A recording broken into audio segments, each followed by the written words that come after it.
হসপিটালে নিয়ে যেতে হবে?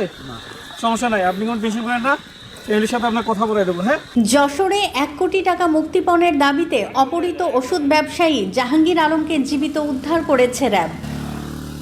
বুধবার দিবাগত রাতে চৌগাছা উপজেলার পাশাপোল ইউনিয়নের খলসি গ্রামের একটি নির্জন ইটভাটায় অভিযান চালিয়ে হাত পা বাঁধা অবস্থায় তাকে উদ্ধার করা হয়।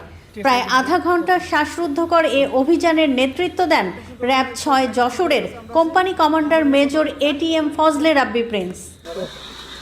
পরে জাহাঙ্গীর আলমকে যশোর র্যাব ক্যাম্পে নেওয়া হয় এবং পরিবারের কাছে হস্তান্তর করা হয়।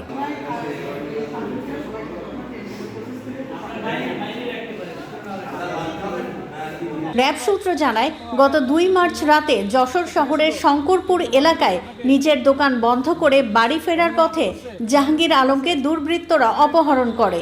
পরে তার মোবাইল ফোন থেকে পরিবারের কাছে কল করে 1 কোটি টাকা মুক্তিপণ দাবি করা হয়। এই ঘটনার পর 4 মার্চ যশোর প্রেস ক্লাবে সংবাদ সম্মেলন করে স্বামীকে জীবিত ফিরে পেতে প্রশাসনের সহায়তা চান জাহাঙ্গীরের স্ত্রী। র্যাব জানায়, তথ্য প্রযুক্তির সহায়তায় অপহরণকারীদের অবস্থান শনাক্ত করে এ অভিযান চালানো হয়। অপহরণের সঙ্গে জড়িত পুরো চক্রকে শনাক্তে অভিযান অব্যাহত রয়েছে।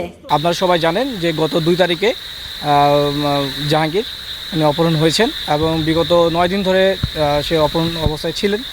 আমরা অনেক খোঁজাখুঁজি করেছি, আমাদের যে টেকনোলজিক্যাল যে সাপোর্ট আছে সেই সাপোর্টের মাধ্যমে এবং আমাদের যে সোর্স আছে সোর্সের মাধ্যমে আমরা জানতে পারি সে হচ্ছে এই জায়গাটা, এই বর্তমান যে জায়গায় আছে সেই জায়গায় তাকে লুকায়িত অবস্থায় রেখেছিল। আমরা সেই সোর্সের মাধ্যমে জানতে পেরে আজকে এখানে আমরা দেখেছেন আমরা অভিযান পরিচালনা করেছি এবং অভিযানের মাধ্যমে আল্লাহর অশেষ রহমতে আমরা তাকে জীবিত অবস্থায় এবং কোনো রকম ক্ষতি সাধন করা অবস্থা ছাড়াই আমরা তাকে উদ্ধার করতে পেরেছি। আমরা তাকে এখানে একটা মোটরসাইকেলের সাথে হাত বাঁধা অবস্থায় পেয়েছি, জীবিত অবস্থায় পেয়েছি। বাট আমরা যারা ক্রিমিনাল তাকে এখানে ধরে রেখেছিল তাদেরকে আমরা উদ্ধার করতে পারিনি। আমাদের উদ্ধার অভিযান এখনও চলমান রয়েছে। আমরা তাকে আজকে যেহেতু তাকে এই মাত্র আমরা উদ্ধার করলাম, ভাই এখনও কথা বলার মতো অবস্থায় নাই, যেহেতু অনেক দিন ধরে আপনারা বিষয়টা বুঝতেছেন। আমরা তাকে জিজ্ঞাসাবাদ করব, তার সাথে কথাবার্তা বলবো, তারা তাদের মোটিভটা কী ছিল, কারা তাকে গ্রেপ্তার এই অবস্থায় রেখে অপহরণ করেছিল, তাদের মোটিভটা কী ছিল।